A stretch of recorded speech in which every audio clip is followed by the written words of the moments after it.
하나님께서 오늘 우리에게 주신 영의 양식은 요한계시록 6장 7절 8절. 우리 한 목소리로 합독하도록 하겠습니다. 넷째 인을 떼실 때에 내가 넷째 생물의 음성을 들으니 말하되 오라 하기로 내가 보매 청황색 말이 나오는데 그 탄자의 이름은 사망이니 음부가 그 뒤를 따르더라. 그들이 땅 4분의 1의 건세를 얻어 검과 흉년과 사망과 땅의 짐승들로서 죽이더라. 아멘. 이 말씀은 하나님께서 하신 말씀을 통해서 주신 교훈의 제목은 넷째 인. 아버지 하나님 은혜 감사드립니다. 요한계시록을 접할 때 참 어렵게 와닿았던 말씀이 우리 구절 풀어나가면서 살펴볼 때 오늘 우리들의 신앙의 모습임을 다시 한 번 더 깨닫습니다. 나의 모습이 온전히 주님 보시기에 거듭난 하나님의 자녀다운 모습으로 아름답게 변화되어 하나님 백성다운 삶의 모습으로 살아갈 수 있도록 성령 하나님께서 인도하여 주옵소서. 오늘 또한 넷째 인을 뗄 때 우리들의 모습은 어떠한 모습인지 다시 한 번 더 점검할 수 있는 귀한 시간 되게 하옵소서. 예수님의 이름으로 기도드립니다. 아멘. 하나님의 은혜 가운데 또한 우리가 구원받은 하나님의 자녀들, 우리 또한 이렇게 예배에 참석하신 모습을 보니까 참 잘하셨습니다 라고 서로 인사하시길 바랍니다. 네, 우리가 다들 잘 알고 계신 것처럼 요한계시록 1장부터 지금 6장까지 오고 있는데 1장에서는 요한계시록, 그러니까 예수 그리스도의 계시라, 이제 구약과 신약의 모든 말씀, 예수님에 대해서 말씀하셨다. 이 3장에 가서는 각 교회별로 이제 전 세계에 세워진 모든 교회를 향해서 고발된 그 내용이 아시아 7교회를 통해서 우리에게 살펴주었다. 그 교회에 출석하는 백성들이 진짜 백이 하나님의 백성들은 하늘문이 열리고 하늘나라에 이르게 된다 하는 것을 보게 됩니다. 그게 4장의 말씀의 내용이었습니다. 하늘문에 이른 그 백성들이 하나님 보좌 앞에 앉아 있었다. 그러면 하나님 보좌에 앉아 계신 하나님의 모습은 어떤 모습이었느냐 그랬을 때에 그 말씀이 5장에 가서 하나님께서 보좌에 앉아 계신데 한 손에는 두루마기 책이 들려져 있더라. 그 두루마기 책이 바로 생명책이다 라고 했습니다. 그 말씀이 5장이었던 것을 보게 된 것이죠. 근데 두루마기 책이 봉인되어서 이게 뗄 수가 없었습니다. 이건 누군가 떼어야 되는데 뗄 수가 없는 그 모습 볼 때, 그래서 첫째 인부터 일곱째 인이 봉해져 있는 것을 뗄 자가 있었다라고 하는 것을 보게 됩니다. 그 뗄 자가 누구냐라고 했을 때 어린 양이신 예수 그리스도로 말미암아 봉인된 책을 뗄 수가 있었다는 것을 보게 됩니다. 그래서 첫째 인을 떼고 둘째 인을 떼고 셋째 인을 떼고 오늘 이제 넷째 인을 떼게 된 모습을 보게 됩니다. 그게 6장의 말씀입니다. 그럼 요한계시록 1, 2, 3, 4, 5, 6장 이제 넷째 인까지 거뜬히 왔습니다. 이제 앞으로 다섯째 인이 있고 여섯째 인이 있고 일곱째 인이 또 있음을 보게 됩니다. 이 인을 떼낼 때에 인을 뗀다라고 했을 때 이건 도대체 무슨 말씀일까? 라고 우리가 살펴볼 수가 있는 것인데, 그래서 6장 1, 2절에서는 첫째 인을 떼고 보니까 이게 오늘 나의 모습은 어떤 모습이다? 하는 척, 그런 잘하는 척, 그리고 또한 경건한 척, 거룩한 척, 선한 척, 착한 척, 봉사하는 척, 척척하면서 척척하는 그러한 신앙. 그 신앙을 우리들에게 있어서는 이게 빨리 떼내지 않으면 일곱 재앙, 그러니까 일곱 인을 떼낼 첫째 재앙이 바로 첫째 인이었습니다. 그것을 떼낼 때 우리들의 재앙의 모습이 어떤 모습이었냐? 그러한 척하는 모습이 우리에게는 군더더기 같이 붙어 있다. 이것을 떼내고 들어가서 보았더니 그 믿음이 어떤 믿음이었다? 자기 믿음이었음을 보게 된 것이죠. 그래서 우리 믿음의 식구들, 자기를 의지하는 것을 보게 됩니다. 자기를 의존하다 보니까 온전히 우리가 주님 앞에 바로 선 모습이 될 수가 없었다.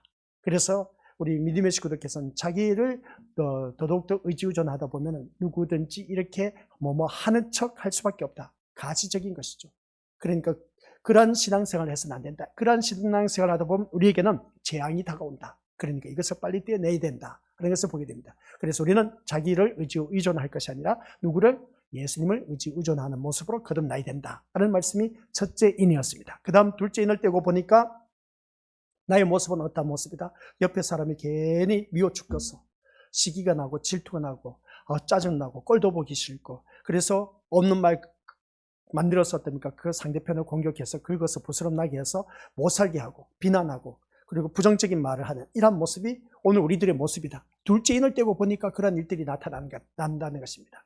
이건 왜 그럴까? 라고 했을 때 이것은 자기 자신을 너무나 사랑하다 보니까 그게 방어막으로 나타나는 증상이다. 오늘 나의 모습을 보자는 겁니다. 내가 옆에 있는 사람이 괜히 미워하고 시기하고 질투하고 증오하고 꼴도 보기 싫어하는 그런 모습이 나에게는 없었느냐. 이게 나의 모습이란 것이죠.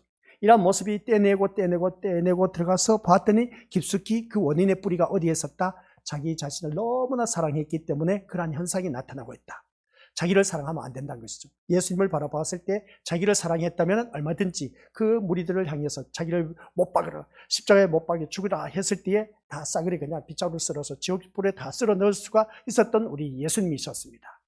12더 되는 그 천군 천사를 보내서 어떻습니까? 이 모든 무리들을 싸그리 그냥 지옥불에 쓸어 넣을 수가 있었음에도 불구하고 자기를 사랑했다면 그랬을 겁니다. 근데 인류를 구원하신 우리 예수님은 자타, 그러니까 오늘 이기적인 삶이 아니라 이타적인 삶, 그러니까 자신보다 인류를 더 사랑했기 때문에 예수님께서 어떻습니까? 자기 자신을 사랑하지 않았던 겁니다. 그러다 보니까 인류를 구원하실 수 있는 완벽한 우리 예수 그리스도께서 인류를 구원하신데 귀하게 산 제물이 되어주셨다. 그래서 보게 됩니다.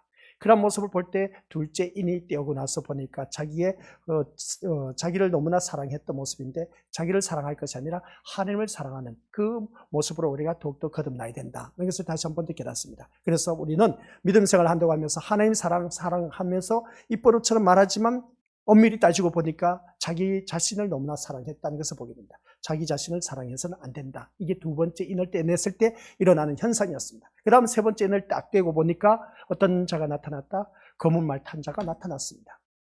이 검은 말 탄 자가 나타났는데 이 검은 말 탄 자가 어떤 모습으로 나타났냐라고 했을 때에 우리가 이 모습 속에서 우리가 깨닫는 것이 무엇이겠습니까? 자기 믿음을 갖고 신앙생활한 그 종교생활이 너무나 많이 있었다는 것을 보게 됩니다. 그래서 셋째 인을 떼었을 때 보니까 이 모든 일들이 이제 두 번째 인을 떼었을 때는 사람과의 관계 속에서 말하고 있었지만 세 번째 인을 떼었을 때는 어떻습니까? 환경을 통해서 우리를 이제 힘들게 한 그 모습을 보게 됩니다. 그래서 경제적인 문제인 것이죠. 그래서 경제적인 문제를 통해서 우리 하나님께서 이제 셋째 인을 떼었을 때 검은 말 타고 온 자가 나타났다. 그래서 보게 됩니다. 이 검은 말 탄 자가 나타났을 때 그 손에 저울이 있었다는 겁니다.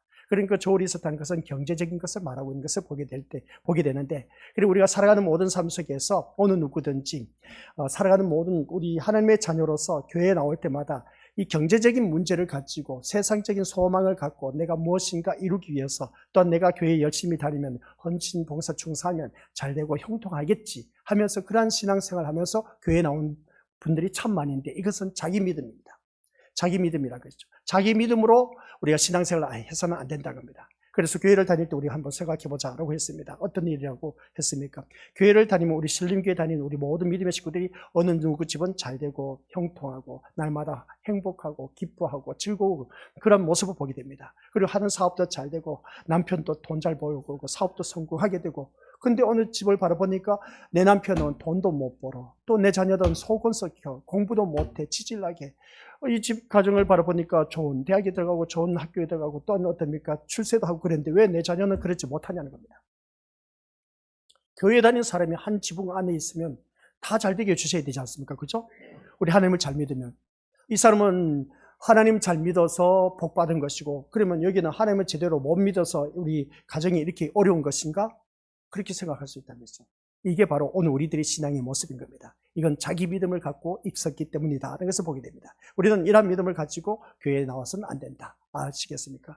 예수 그리스도를 믿는 믿음으로 1대1, 하나님과 나의 1대1 신앙이다. 그러니까 내 가정이 잘 돼도 하나님과 1대1 관계 속에 있고 못 돼도 하나님과 1대1 관계 속에 있다. 그래서 각자의 환경 여건 속에서 자기 분복, 자기 분깃이라고 했습니다. 그 분깃 속에서 자기 분복 속에서 자기에게 주어진 삶 속에서 내가 하나님과 나와의 1대1 관계 어떻게 살아가느냐가 참 중요한 겁니다. 하나님과 나와의 1대1 관계. 이 사람은 잘 사는 대로 1대1 관계고, 또한 나는 못 사는 가운데 1대1 관계입니다.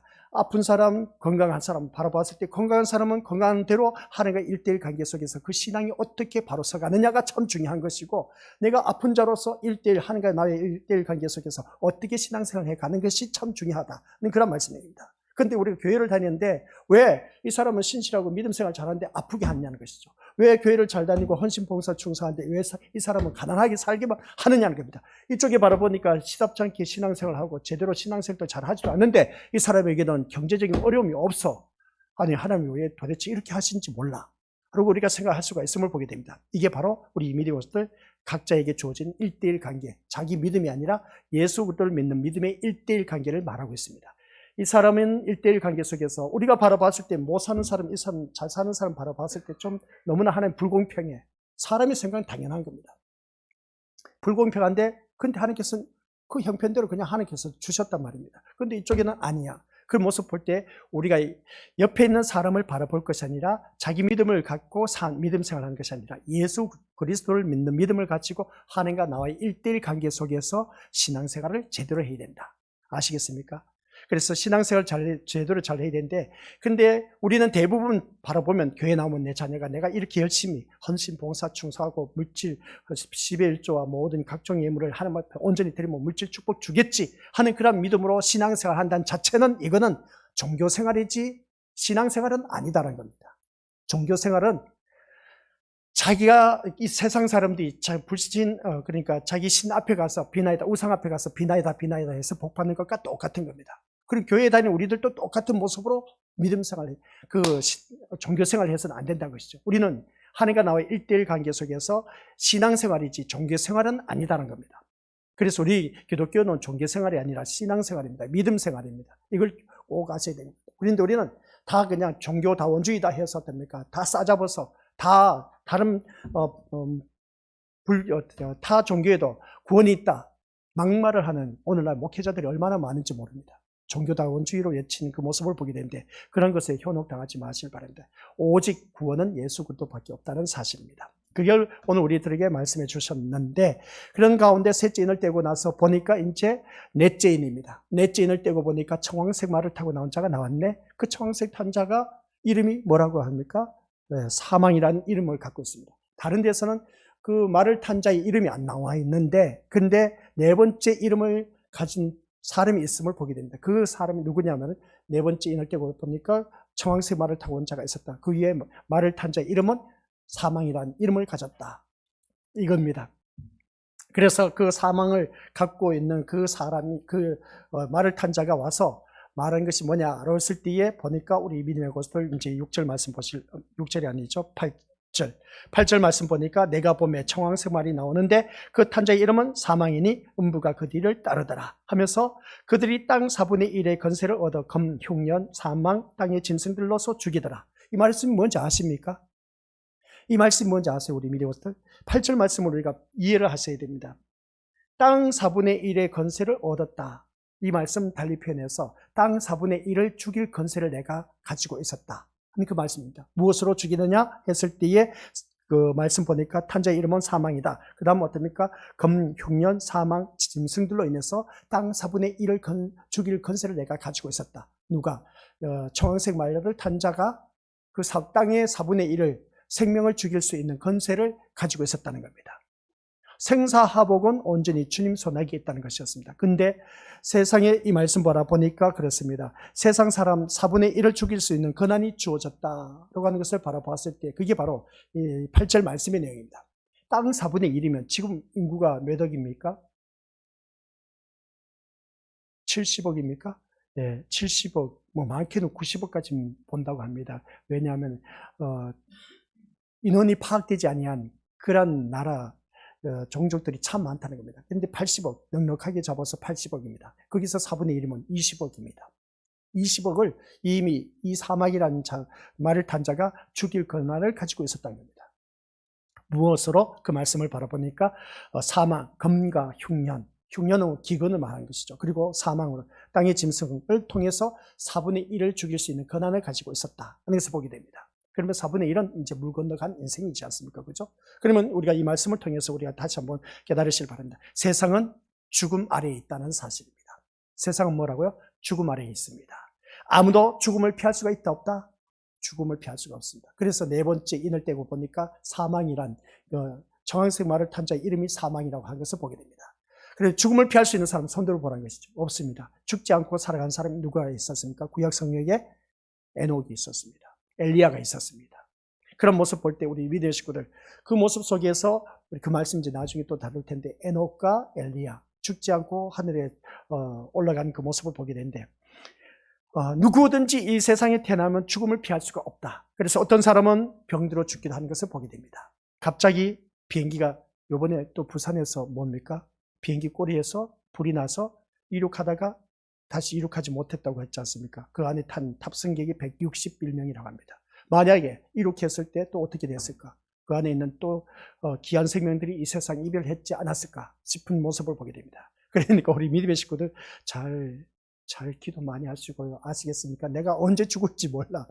여행 좋아하시는 분들 비행기 타다가 언제 내가 또 추락해서 죽을지 모르니까 우리가 사람들은 병들어 죽기도 하고 갑자기 비행기가 추락해서 죽기도 한 무한 공항에서도 그 사람 많은 생명이 우리가 죽어갔지 않습니까? 그리고 또 전 세계를 바라봤을 때 아프리카 기아들이 얼마나 많은지 모릅니다. 그리고 거기에서 굶어 죽어가는 사람들이 너무나 많이 있습니다. 유니세프에서 전번에 강구한 그 모습 볼 때 다큐멘터리를 다루고 있는데 참 전번에 새벽 예배 때 말씀드렸지 않습니까? 자녀들이 다 어떻습니까? 부모는 다 일찌감치 돌아가셨습니다. 근데 그때 첫째가 그냥 아이들 거느리고 먹을 것을 구하는데 참 기가 차고 매가 찰 노릇입니다. 우리는 그러한 상황에서 살아남을 수가 없을 겁니다. 그래서 이웃 족속들이 쳐들어와서 어떻습니까? 그 족속에 있는 모든 재산들 다 빼앗아 가버렸습니다. 그러다 보니까 동네에 사람이 없어. 다 이사를 가버립니다. 근데 그 남아있는 세 남매, 그 세 남매 가운데서 첫째가 어떻습니까? 그 동생을 돌보는데 기가 막힌 것이죠. 참. 그리고 가장 무서운 게 뭐냐면 밤이 다가오면 무섭다는 거죠. 두려움이 엄습해오기 때문에. 그게 가장 무섭다는 겁니다. 그래 그 두 동생을 데리고 그 돌보는 그 모습 볼 때 그 나라에 또 뭐가 있겠습니까? 풀을 뜯어갖고 죽을 쓰는 겁니다. 그 풀을 뜯어서 죽을 써서 동생들에게 나눠준대. 본인은 정작 못 먹고 있어. 그런 그 모습 보니까 참 미어 터져요. 근데 우리는 지금 배가 불러서 어떻습니까? 배 터져서 죽겠다. 그래, 배불러 죽겠다. 그렇게 말하지 않습니까? 거기는 못 먹어서 죽겠다는 겁니다. 이런 모습 볼 때 우리 참 아이러니하지 않습니까? 참 우리는 이런 모습 속에서 이 또한 아프가니스탄이니까 어디입니까? 거기 계속해서 러시아하고 전쟁이라는 그곳에서도 사람 생명이 계속 죽어가고 있습니다. 전 세계 전쟁으로 인해서 사람이 얼마나 많이 죽어가고 있는지 모릅니다. 그래서 전쟁터에서 죽기도 하는 그 모습 보게 됩니다. 여기서 병들어 죽는다, 비행기 추락해서 죽는다, 굶어서 죽는다, 전쟁터에서 죽는다, 또 예기치 못한 교통사고로 인해서 죽는다, 그러니까 일어나는 자연재앙으로 인해서 죽는 사람들 또한 많이 있다. 사람들은 이것을 가지고 주의 뜻이라고 하기도 하지만 사실 이것은 엄밀히 말해서 뭐라고 합니까? 하나님의 인간 확인 작업입니다. 하나님께서 인간 작업을 하고 계시는데 그래서 인간이 얼마만큼 하나님에 대해서 반발하며 사는 존재인가를 확인하고 드러내시기 위해서 죽음이라는 상황으로 몰아가고 계신다는 겁니다. 그런데 4분의 1은 이미 정황색 말을 탄 자가 죽일 건설에 있어서 죽이려고 하는 겁니다. 그 죽일 건설을 바라보니까 우리 믿음으로서 성경 말씀 보니까 뭐라고 했습니까? 정황색 말이 탄 자가 있는데 검, 흉년, 사망, 땅의 짐승을 통해서 죽인다. 그래서 보게 됩니다. 이러한 모습을 바라보았을 때 4분의 1은 이미 죽음에 넘겨줬습니다. 그 모습 보면 우리 믿음의 식구들께서 나는 언제 죽을지 모른다는 것이죠. 그래서 오늘 이 말씀 통해서 우리가 기억해야 할 것은 하나님이 어떤 분이신가, 우리 하나님에 대해서 반발하며 사는 존재들이 참 많이 있음을 보게 됩니다. 그러면 나는 하나님 앞에 반발하나 안 하나, 그것은 우리 믿음의 식구들 신앙생활 하면서 많이 겪었을 겁니다. 많이 겪었을 때 왜 하나님이 똑같이 신앙생활 하는데 왜 나는 이렇게 힘들고 어렵게 살게 하느냐고 원망 불평하는 소리 있었다 없었다? 저는 엄청나게 했습니다. 하나님 앞에 삿대지 목에 핏대를 세워가면서 막 부르짖었고 하나님 앞에 반항하기도 했고 왜 나에게는 돈을 주지 않느냐고 하면서 하나님 앞에 얼마나 부르짖었는지 모른다. 그렇게 하나님께서 안 도와주시다 보니까 제가 그냥 어떻습니까? 내가 돈 벌러 친히 나가겠습니다 라고 했습니다. 그래서 알바를 했던 것이죠. 킥 서비스를 하고 또 노가다를 뛰고 그렇게 했음을 보게 됩니다. 하나님께서 돈 안 주시니까 제가 이걸 하고 있지 않습니까? 그렇게 또 하나님 앞에 항변을 하고 또 일을 하러 나갑니다. 그러다가 킥 서비스 하다가 교통사고로 인해서 3개월 만에 제가 깨어났지 않습니까? 그래 우리 믿음의 식구들, 왜 하나님께서 이렇게 신학 공부하기 위해서 나를 불러주셨으면 신학 공부하는데 책값도 주고 배 굶지 않도록 밥을 끼니 때 먹을 수 있도록 모든 환경 여건 허락해 주시면 얼마나 좋으냐는 겁니다. 하나님께서 그것만 또 주시지 않으니까 돈이 필요하니까 돈을 벌러 나가야 되지 않습니까? 그죠? 뭐 구멍이 파도 청이죠. 근데 그게 하나님의 뜻이 아니었던 것입니다. 이런 모습 보니까 하나님 해도 너무하지 않느냐고 제가 원망 불평할 수가 있음을 보게 됩니다. 그래서 하나님에 대해서 우리가 반발하며 산다는 것이죠. 나는 이렇게 신앙생활을 잘하는데 왜 내 자녀가 이렇게 속을 썩이느냐? 왜 그렇게 신앙생활을 잘하면서 내가 헌신, 봉사, 충성하면서 물질, 하나님 앞에 내가 헌금생활을 얼마나 잘했는지 하나님께서 잘 아시지 않느냐? 근데 왜 나에게 이렇게 자꾸 물질적으로 어려움을 주시느냐? 하나님 앞에 우리가 항변할 수 있는 일이 얼마나 많이 있는지 모릅니다. 우리 또한 믿음의 식구들 가운데서도 우리가 하나님 앞에 반발하면서 왜 나를 이렇게 힘들게 하느냐고 그렇게 하신 분들 또한 있을 걸 보게 됩니다. 근데 여기서 항변하더라도 이렇게 항변하신 분들은 그래도 내가 하나님 앞에 떳떳하게 했기 때문에 항변할 수 있는 그게 있어. 내가 이렇게 했지 않습니까? 그러니까 하나님께서 나를 도와주셔야 되지 않겠느냐라고 그렇게 그런 뜻으로 얼마든지 항변할 수가 있어. 근데 하지도 않고 항변한들 무슨 소용이 있겠느냐는 겁니다. 그래서 우리가 잠언서를 다루어서 볼 때 우리 하나님의 말씀에 불순종하면 그 기도는 가증한 기도라고 했습니다. 하나님 말씀이 일단 내가 순종하고 나서 우리가 하나님 앞에 이 일을 제기해서 항변을 하면 그래도 그게 먹혀 들어갈 수가 있을지 모르지만 항변할 수 있는 건덕지가 있지 않습니까? 그죠? 근데 이것도 안 하고 저것도 아무것도 안 하면서 하나님 앞에 나 왜 이렇게 힘들게 하고 하느냐 하면서 하나님 앞에 하소연한들 무슨 소용이 있겠느냐는 겁니다. 하나님께서 들어주시겠냐는 겁니다. 하물며 열심히 헌신, 봉사, 충성하고 내가 물질로서도 섬기고 그렇게 했는데 왜 이렇게 힘들게 하느냐고 얼마든지 우리는 항변할 수가 있을지 모르지만 근데 우리 미래부터 그 기도조차도 우리 하나님 보시기에는 온전한 모습이 아니다는 겁니다. 그게 넷째 인을 뗐을 때 나타나는 증상입니다. 그래서 그 다음 말씀 보도록 하겠습니다. 시작. 하나님을 믿고 복음을 알고 십자가의 피를 의지하고 산다고 해서 우리의 형편이 아시겠습니까? 이겁니다. 내가 하나님을 믿습니다. 그리고 복음을 알고 있습니다. 복음은 기쁜 소식, 예수 그리스도를 믿음으로 말미암아 구원에 이른다. 누구든지 알고 있습니다. 십자가의 피, 그렇죠. 예수님의 피로 말미암아 내 죄 씻음 받아 천국 간다. 그러면서 예수님을 의지하고 산다고 해서 이 세상 우리의 삶이 형편이 좋아지느냐? 우리 미래모습들 좋아질 수도 있지만 좋아지지 않을 수도 있습니다.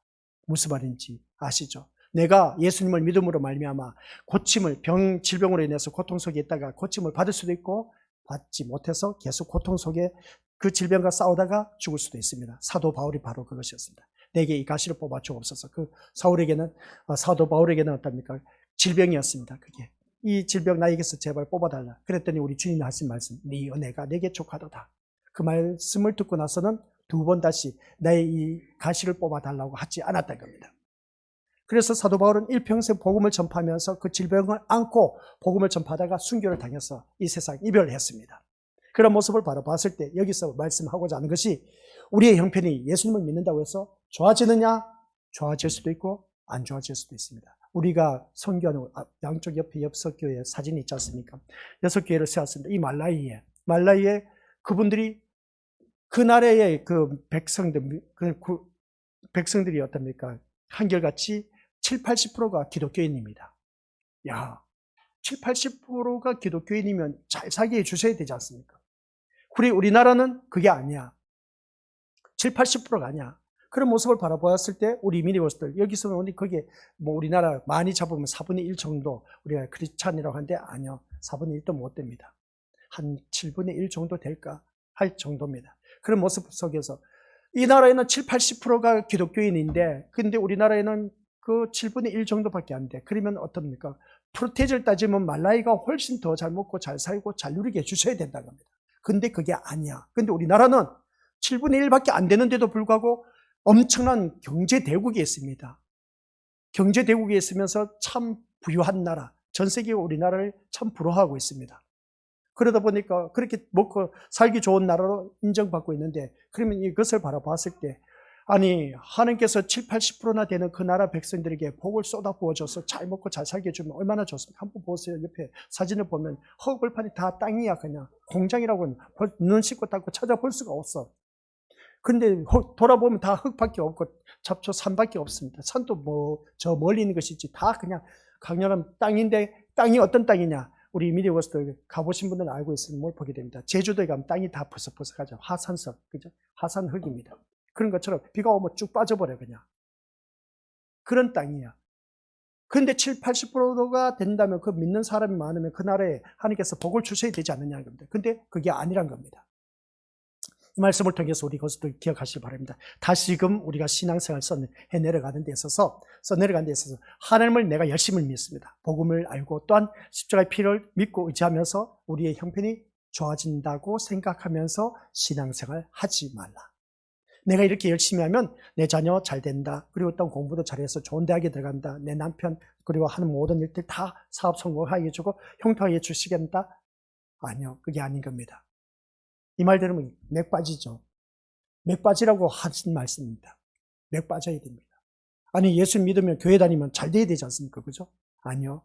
잘 될 수도 있고 못 될 수도 있습니다.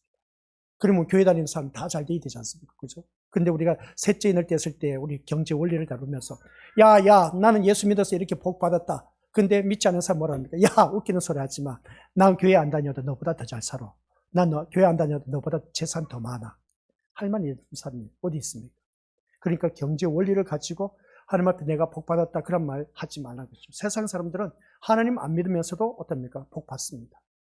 그런 세상 것 가지고 기준을 가지고 하나님 은혜로 내가 복 받았다 그런 말을 하라 하지 말라? 하지 말라는 것이죠.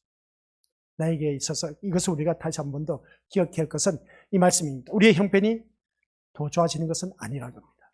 좋아질 수도 있지만 안 좋아질 수도 있다는 겁니다. 아시겠습니까? 내가 열심히 공부했습니다. 좋은 대학에 들어갈 수도 있고 못 들어갈 수도 있습니다. 내가 열심히 살았는데 부자가 될 수도 있고 못 살 수도 있습니다. 그래서 우리는 얼마든지 하나님 앞에 항변하면서 살 수가 있다는 것을 다시 한 번 더 깨닫게 되는데, 그러면 이 말씀이 우리 형편이 좋아지는 것이 아니다라고 했을 때 도대체 그 이유가 뭐냐는 겁니다. 그 이유가 있지 않습니까? 믿음으로 사는데 왜 우리를 좋은 환경을 인도하지 않느냐는 것입니다. 믿음으로 살기 전이라면 힘들게 하신다고 해도 이해가 되겠는데, 근데 내가 이제 믿음으로 산다면 신자를 세상이 당한 그 나쁜 환경 여건 속에서 나를 건져 주셔야 되지 않겠느냐는 겁니다. 내 자녀가 속을 썩혀서 그러면 내 자녀가 이제 말 잘 듣는 자녀로 만들어 주셔야 되지 않느냐는 겁니다. 그죠? 그리고 때는 내가 열심히 믿음 생활하면, 과거에는 내가 믿음 생활 안 해서 그렇다 치더라도 이제 내가 믿음 생활 잘하는데 왜 내 가정이 이렇게 어렵냐는 겁니다. 내가 믿음 생활 잘하는데 왜 내 남편이 속을 썩히느냐는 겁니다. 내가 믿음 생활 잘하는데 왜 내 아내가, 부모가, 자녀가 이렇게 속을 썩히는지 모르겠다고 그렇게 표현한 경우가 있다 없다? 있다는 겁니다. 목회자 집안이라고 뭐 안 그러겠습니까? 다 똑같아요. 우리 믿음의 식구들이나 저나 뭐 사는 삶 똑같은데 뭐. 그러나 하나님 그렇게 하지 않는 이유는 우리가 누가복음을 통해서 또한 알 수가 있음을 보게 됩니다. 누가복음에 바라보면은 어떤 내용이 있느냐? 신라한 망대가 무너져서 하루아침에 몇 명이 죽었다? 비행기 추락해서 어떤 죽은 사람이 많이 있었지 않습니까? 그런 것처럼 그 신약 성경 누가복음에 바라보니까 실로암 망대가 무너져서 그 망대가 무너져서 깔려서 죽은 사람이, 속된 표현을 하면 망대가 무너져서 그 밑에 있다가 깔려 죽은 사람, 재수없이 깔려서 죽었다는 그런 사람들이 18명이나 됐다는 겁니다. 진짜 속된 말로 표현하면 운이 없었던 것이지. 그 할 필요 왜, 망대가 무너질 때 내가 왜 거기에 있었는지 모르겠다는 겁니다. 근데 그 깔려 죽은 사람이 18명이 죽임을 당했습니다. 근데 예수님은 그 18명이 예루살렘에 거하는 모든 사람보다 죄가 더 많아서 죽은 것이 아니라고 했습니다. 죄가 많아서 죽은 것이 아니다. 18명이 망대에 깔려서 죽은 것을 바라봤을 때. 그리고 말씀하시기를 뭐라고 했느냐? 시작. 너희도 만일 회개하지 아니하면 다 이와 같이 망한다! 라고 했습니다. 다 같이 망한다고 했습니다. 그러니까 예수님의 이 말씀은 우리 믿음들 교회를 잘 안 나오니까 저런 일을 당했다라는 식의 말이 거짓임을 보여주고 있다는 겁니다. 그러니까 우리 믿음들 그런 경우가 참 많이 있음을 보게 됩니다. 망대가 무너져 죽은 18명은 흑인이 흑으로 돌아간 것뿐입니다. 인간의 본질은 뭐라고 했습니까? 흑이라고 했습니다. 흑으로 돌아간 것뿐인 겁니다. 즉 하나님의 원칙이 적용된 것뿐이라는 것이죠. 그런 모습을 바라봤을 때 그렇다면 죽지 않는 자는 흑이 아니기 때문이냐? 아니요. 흑입니다. 똑같이 죽을 수밖에 없습니다. 그도 흑이지만 단지 하나님이 살려놓았을 뿐이야. 근데 망대가 무너졌는데 깔려서 죽은 사람, 재수없어 깔려서 죽은 사람이 18명이야. 쉽게 표현하면, 속된 표현을 하면. 근데 살아남은 자가 있어. 그 모습 볼 때 이 사람은 어떻습니까? 흑이 아니어서 안 죽었느냐? 아니요. 이 사람도 죽기 마련입니다. 그런데 사람들은 하는 말이 있습니다. 좋지 않은 일을 당하면 꼭 거기에 대한 이유가 있습니다. 저 사람 깔려 죽은 걸 보니까 평소에 나쁜 짓을 많이 해서 뒤졌어. 근데 그 깔려 죽은 사람들 바라볼 때 나쁜 짓을 하고 죄를 지었으니까 그런 일을 당했다. 그렇게 표현한 경우가 있음을 보게 됩니다. 그러면 뭐라고 합니까? 하나님이 내린 재앙이라고 표현할 수가 있음을 보게 됩니다. 그러면 여기서 우리 미리 모습들, 우리들은 대부분 이렇게 생각하지 않습니까? 저 사람 평소에 나쁜 짓을 해서 저렇게 망대가 무너져서 진짜 더럽게 재수 없어서 깔려 죽었어. 그렇게 표현할 수가 있음을 보게 됩니다. 근데 그 18명 가운데 죄를 범한, 남들보다 죄를 많이 범한 사람도 깔려 죽을 수도 있었지만 착하게 살다가 죽은 사람도 있다 없다? 있다라는 겁니다. 무안의 그 공항 그 비행기 추락 사고, 믿는 사람도 있었고 안 믿는 사람이 있었습니다. 잘 사는 사람, 못 사는 사람, 착한 사람, 악한 사람 다 있었습니다. 그런 모습을 바라봤을 때, 그러면 그 모습을 볼 때 우리가 어떤 생각을 갖느냐는 겁니다. 아이고, 비행기 추락해서 죽은 걸 바라보니까 저 사람은 어떻습니까? 나쁜 짓을 많이 해서 저렇게 죽었다. 그 사람들, 죽은 사람들 가운데 또 안타까운 사람들 참 많이 있음을 보게 됩니다. 그래서 꼭 거기에 대한 이유를 찾으러 한 것을 볼 때에 나쁜 짓을 하고 죄를 지었으니까 저런 일을 당했다. 대부분 그렇게 그 사람에게 대해서 인과응보, 거기에 대한 대가를 치르게 되었다. 그래서 재앙이 내렸다. 그렇게 표현한 것을 바라보게 되는데, 그리고 좋은 일이 있는 사람들은 역시 좋은 일을 하니까 하늘이 복을 주셨다고 해서 그 사람 살려주셨다. 그렇게 말한 경우가 있음을 보게 됩니다. 야, 그 많은 사람 가운데 죽었는데 살아나서 진짜 넌 진짜 대박이다 하면서 어떻습니까? 운이 좋았다. 그렇게 표현한 것을 보게 됩니다. 이게 바로 우리 믿음들, 세상 사람들도 가지고 있는 믿음입니다. 그 모습을 바라봤을 때 좋은 일이 있는 그런 사람들은 역시 좋은 일을 하니까 하늘이 복을 주셔서 그 사람을 살려주셨다. 그렇게 표현한 경우가 많이 있음을 보게 됩니다. 우리도 교회를 다니면서 그렇게 생각을 한다 안 한다? 얼마든지 할 수밖에 더 있겠느냐는 겁니다. 물난리가 났습니다. 그래, 물난리가 났는데 집이 다 떠내려가고 있어. 근데 누구는 신앙생활 잘하는 사람이 또 어떻습니까? 그곳에 사는데 어떻습니까? 살아남을 수도 있습니다. 근데 신앙생활 제대로 하지 못한 사람이 있어서 집안이 또 같이 떠내려갔습니다. 잘 사는 사람, 못 사는 사람 똑같이 떠내려갔네. 그러면 여기에 대해서 어떻게 우리가 표현을 할 수가 있겠습니까? 그 가운데 이제 또 한 가지 또 생각해 보세요. 똑같이 떠내려갈 수도 있습니다. 믿음생활 개차반으로 한 사람이 떠내려가지 않았는데 믿음생활 잘하는 사람이 떠내려갔네. 그럼 반대로 믿음생활 못한 사람이 집이 떠내려가고 믿음생활 잘하는 사람이 떠내려가지 않았다. 그러면 여기에 대해서 얼마든지 우리가 생각이 의견 분분이 나타날 수가 있음을 보게 됩니다. 이 사람 평소에 이런 신앙생활을 잘 하지 못하다 보니까 하나님께서 비의 재앙을 만나게 해서 그냥 떠내려가게 했다. 그렇게 표현할 수가 있음을 보게 됩니다. 그러면 믿음생활 잘하는 사람을 비에 그 많이 쏟아져서 홍수로 말미암아 집이 휩쓸려 내려갔다. 어떻게 표현하겠습니까? 아니 여기 신앙생활 잘하는 사람 왜 하나님께서 이렇게 비를 많이 내려서 이 사람 집을 또 내려가게 하느냐는 겁니다. 그런데 여기서 신앙생활 제대로 하지 못한 사람은 당연한 결론을 여기고 있습니다. 평소에 신앙생활 개떡같이 하니까 하나님께서 그렇게 떠내려가지 했지 않느냐. 그럼 비행기 사고 있었을 때도 그랬습니다. 우리 믿음의 것들 잘한 사람, 믿음생활 잘한 사람도 있고 못한 사람들도 있었을 겁니다. 그러면 못한 사람은 신앙생활 개떡같이 했으니까 하나님께서 벌을 주셨으니까 죽게 했다. 그런데 신앙생활 잘한 사람은 죽었습니다. 뭐라고 표현하겠습니까? 우리 믿음의 식구들. 이게 네 번째 인입니다. 네 번째 인. 네 번째 인은 사망입니다. 인간의 본질은 흙입니다. 인간의 본질은 흙인데 흙으로 돌아가게 되어 있습니다. 그 말은 뭐겠습니까? 죽음뿐인 겁니다. 죽음뿐인데 이 말씀 들으면서 우리가 다시 한번 생각해 보자는 겁니다. 그러면 다시 우리가 누가복음 18장에 나와 있는 그 말씀, 18장 누가복음에 나와 있는 그 망대가 무너졌을 때 18명의 죽은 사람이 있는 반면에 극적으로 살아난 사람도 있었다라는 내용입니다. 그래서 세상은 이렇게 죽은 자와 산 자를 평소에 인간 행위를 기준으로 인해서 분석하려고 하지만 예수님은 인간 행위가 아니라 인간의 본질을 통해서 말씀하고자 하는 것입니다. 인간의 본질을 통해서. 그러면 즉 여기서 보면 그렇습니다. 시작. 남보다 죄가 많아서 죽은 것이 아니라 죄인이기 때문에 죽었다라는 것입니다. 남보다 죄가 많아서 어떻습니까? 죽은 것이 아니라 죄인이기 때문에 죽었다는 겁니다. 그러니까 누구든지 죄인입니다. 죄인이기 때문에 죽게 되어 있습니다. 흙이기 때문에 흙으로 돌아갔을 뿐이다 라는 내용입니다. 망대가 무너질 때 극적으로 살았다고 해서 역시 그 사람은 안 죽느냐? 죽게 되어 있습니다. 망대가 무너졌을 때 깔려 죽었지만 그러나 거기서 구사일생으로 살아남은 사람이 있습니다. 우리나라 삼풍백화점 무너졌을 때 거기서 며칠 동안 갇혀있다가 땅속에 파묻혀 있다가 구조되어서 나온 그런 분이 있었지 않습니까? 그죠? 그런 분들 바라보면 정말 귀한 생명이다. 그런 그 모습 보게 됩니다. 이런 모습을 바라봤을 때 우리 믿음의 것들 극적으로 살아났다고 해서 역시 그 사람은 안 죽느냐? 언젠가는 죽게 된다는 거죠. 그럼 여기서 말하고자 하는 것이 뭔지 아십니까? 그 망대가 무너져서 깔려서 죽은 18명이나 거기서 깔려 죽지 않고 살아남은 사람이 있었다는 것을 보게 됩니다. 그런 살아남은 사람이 언젠가는 죽게 되어 있다는 겁니다. 그래요, 안 그래요? 안 죽는 사람이 있습니까? 다 죽게 되어 있습니다. 그게 뭔지 아십니까? 우리들의 개념을 이제 새롭게 써주시길 바랍니다. 보여주시길 바랍니다. 시작. 죽은 사람과 시간 차이가 있을 뿐인 겁니다. 18명은 일찌감치 망대에 깔려서 먼저 죽었을 뿐이에요.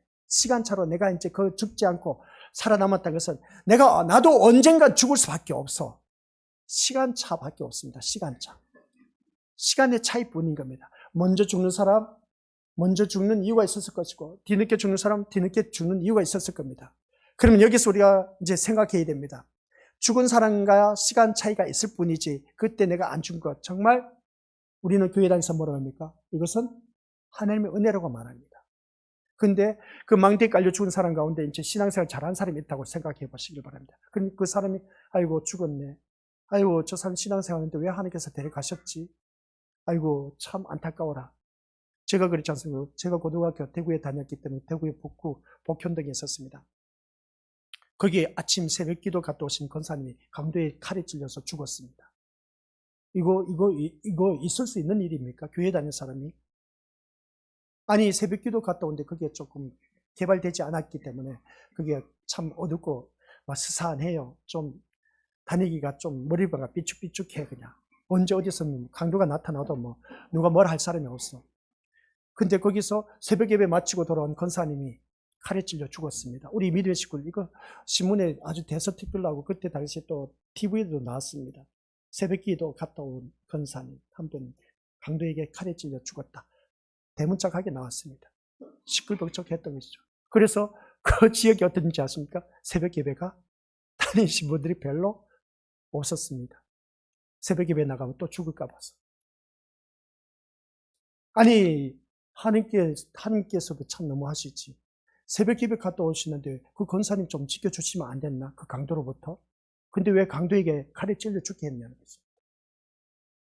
이런 일을 바라봤을 때 우리가 앞에서 말씀드렸지만 우리 믿음의 것들 우리가 교회를 다니면 우리가 내 형편이 좋아진다라는 그런 사고 개념은 떨치시기 바랍니다. 또 내가 이렇게 신앙생활을 잘하면 오래 산다라고 보장도 된다 안 된다?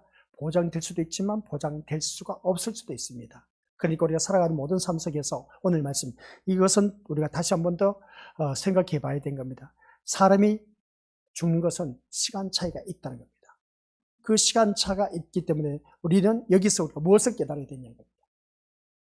아니 그렇게 신실한 믿음의 권사님이 새벽 예배 갔다 오면서 칼에 찔려 죽은 그 모습을 바라봤을 때 시간차, 어차피 죽을 인생인데 그 다음 보시기 바랍니다. 그래서 시작. 흙이라는 본질에 차이가 있는 것이다 아니다?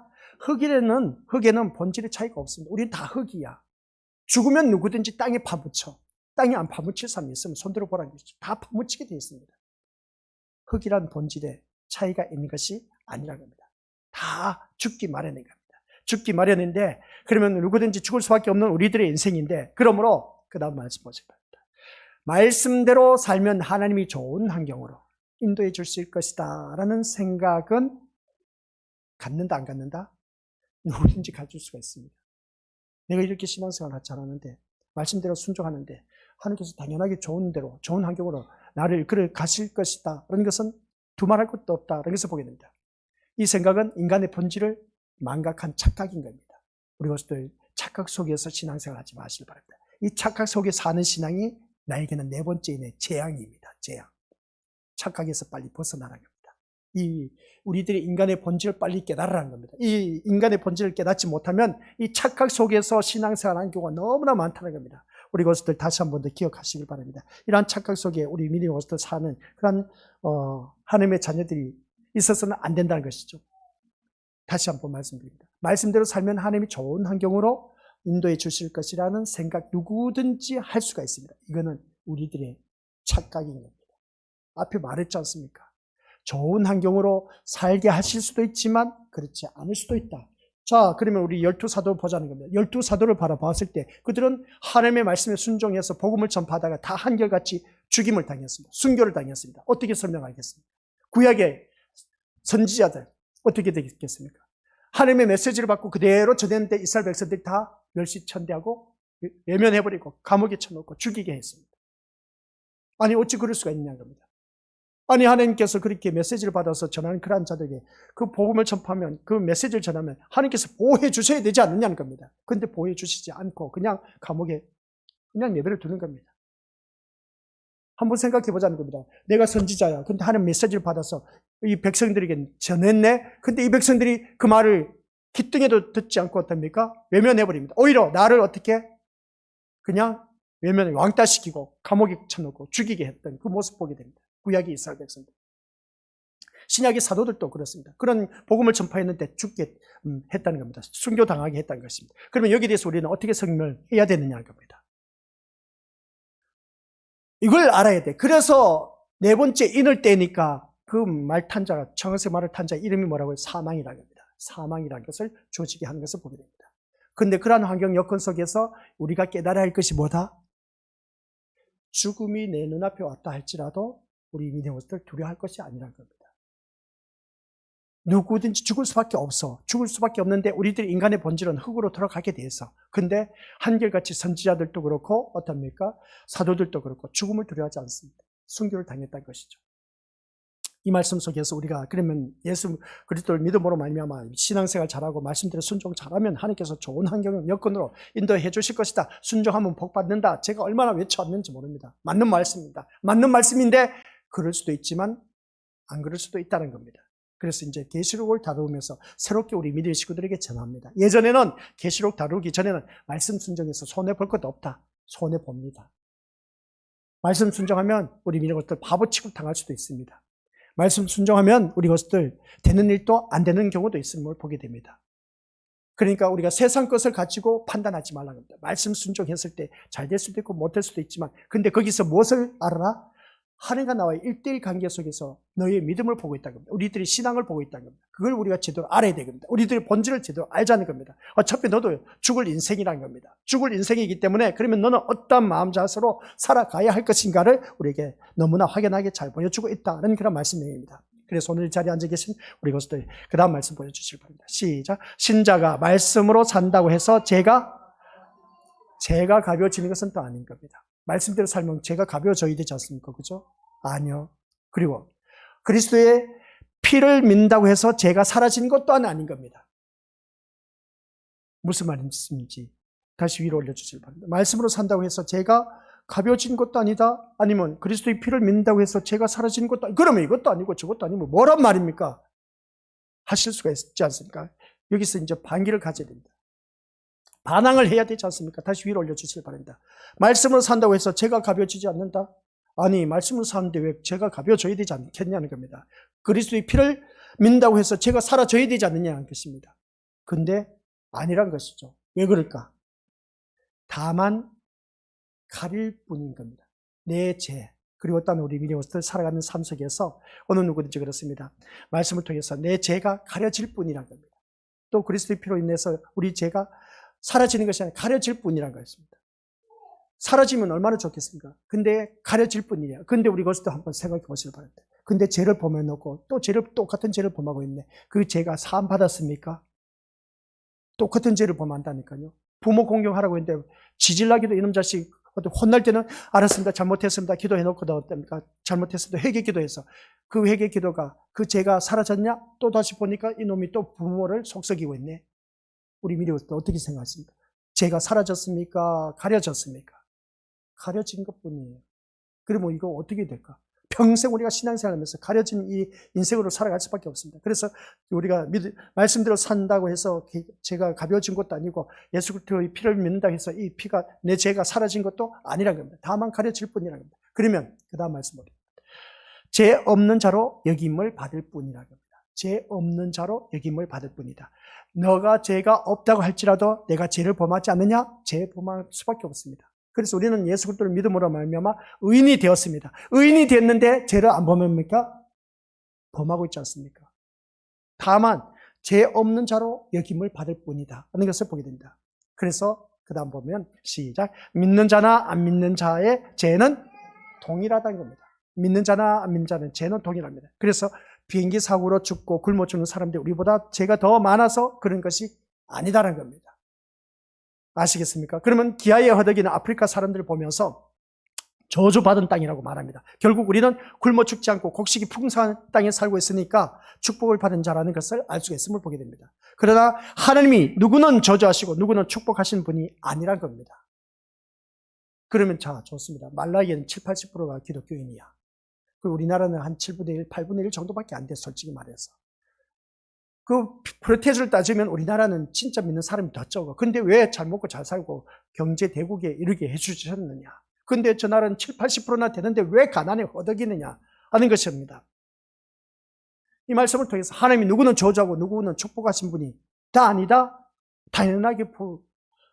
당연하게 차별을 두고 저 말라리에 있는 사람 왜 잘 살게 해줘야 되지 않느냐는 겁니다. 근데 하나님이 누구는 저주하시고 누구는 축복하시고 왜 우리나라는 축복해주고 저 나라는 저주받게 했느냐는 겁니다. 못 사니까 저주받은 거 아니냐는 것이죠.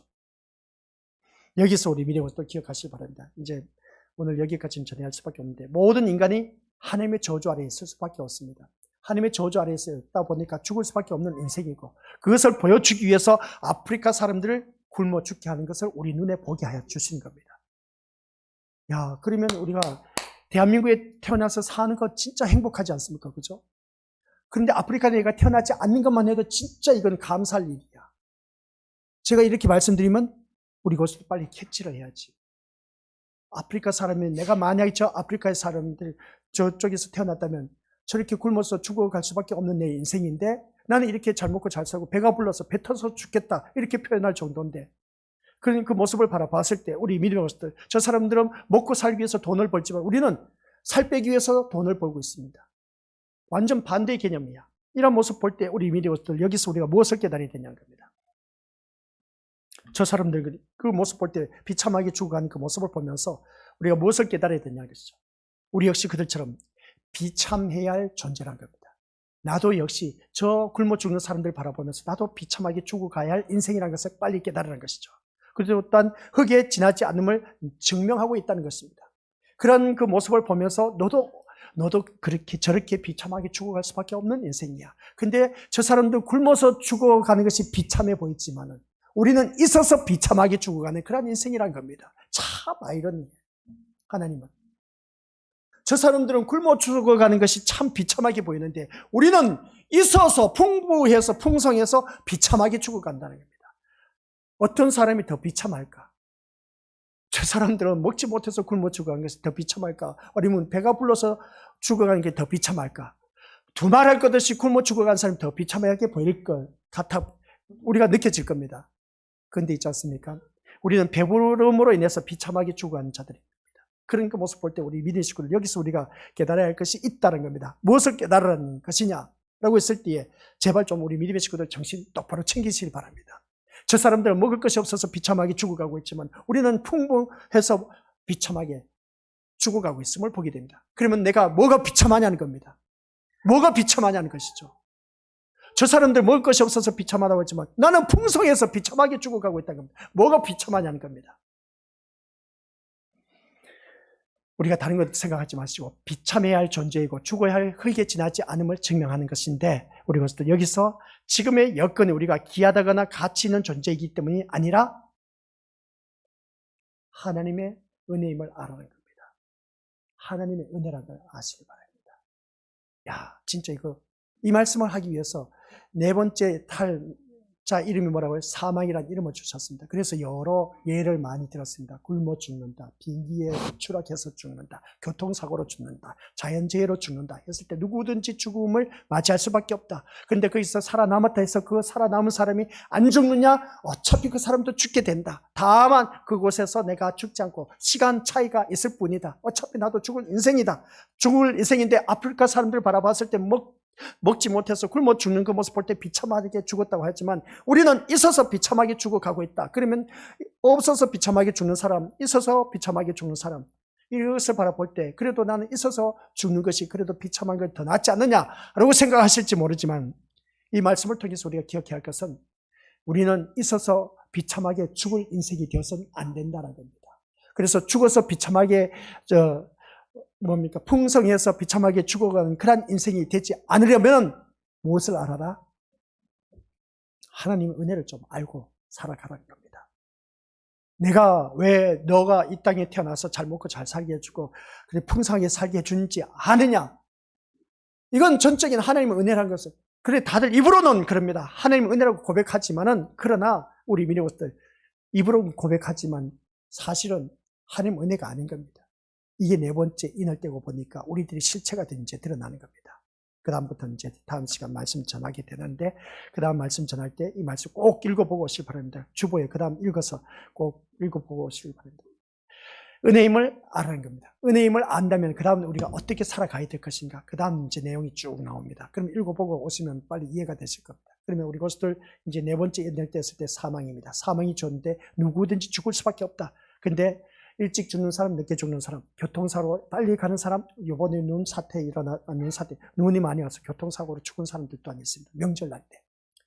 아니, 명절날 왜 죽느냐는 겁니다. 집이 좋아서 고향집에 가다가 또 어디 가다가 교통사고로 죽는 겁니다. 그런 모습 볼 때 왜 죽느냐? 거기서 살아남은 사람도 있습니다.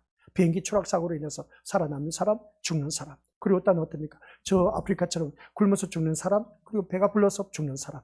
이런 모습을 바라봤을 때 누구든지 죽기 마련이고 비참한 존재라는 것을 빨리 깨닫고, 비참한 존재인데 근데 우리가 깨달아야 할 것이 뭐냐? 그러고 있을 때 하나님의 은혜를 빨리 깨달아라. 그 하나님의 은혜가 참 중요하다는 것을 다시 한번 깨달았다면, 그 하나님의 은혜를 받아 누린다면 우리는 어떠한 삶으로 살아가야 될 것인가. 그래서 우리들의 삶을 헛되이 보내서는 안 된다라는 그 말씀입니다. 그 다음 말씀부터는 우리 미래부터 궁금하시면 주보 꼭 읽어보시고, 읽어봐도 모르신 분들이 있을 겁니다. 그래서 주일날 다시 한 번 더 만나 뵙고 하나님의 은혜부터 그 다음 이어가도록 하겠습니다. 하나님의 은혜 받은 자는 어떠한 삶으로 살아가야 될 것인가 이제 쭉 나옵니다.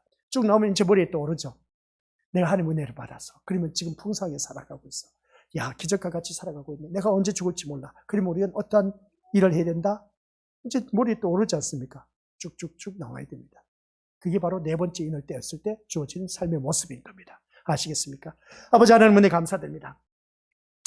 어떤 자연재해나 교통사고, 또한 비행기 추락사고, 가난에 가득이다가 죽어가는 그 인생, 그런 모습을 바라봤을 때 나는 그곳에서 살아남았다라고 했을 때, 야, 이것은 정말 기가 막히게 하나님께서 나에게 은혜를 주셨기 때문이다. 근데 그곳에 죽는 사람들 바라봤을 때 믿는 사람들도 있었을 것인데, 믿음 좋은 사람들도 있었을 텐데, 근데 왜 죽게 했을까? 라고 했을 때 죽는 것은 누구든지 사람에게 주어진 기본이라는 것을 다시 한 번 더 깨닫게 하여 주옵소서.